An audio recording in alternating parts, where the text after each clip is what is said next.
পাপ হলো এক প্রকারের ভালোবাসা। আমরা এর মোহে পড়ে যাই, আমরা এতে আসক্ত হয়ে যাই।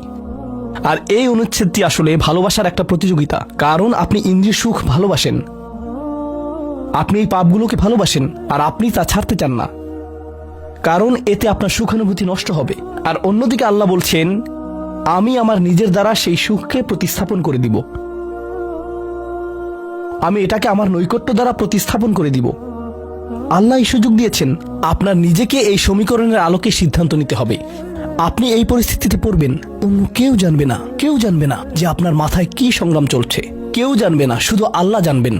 আর প্রসঙ্গক্রমে উদাহরণস্বরূপ আপনাদের কেউ কেউ যখন হারাম সম্পর্কে জড়ান, নিশ্চিত বলছি না, আপনাদেরকে অভিযুক্ত করছি না, কোনো মানুষ, আপনারা না, কোনো মানুষ যাদেরকে আপনারা চেনেন, তারা হয়তো অনৈতিক সম্পর্কে জড়িত, আর আপনি তা থেকে বের হতে চাচ্ছেন।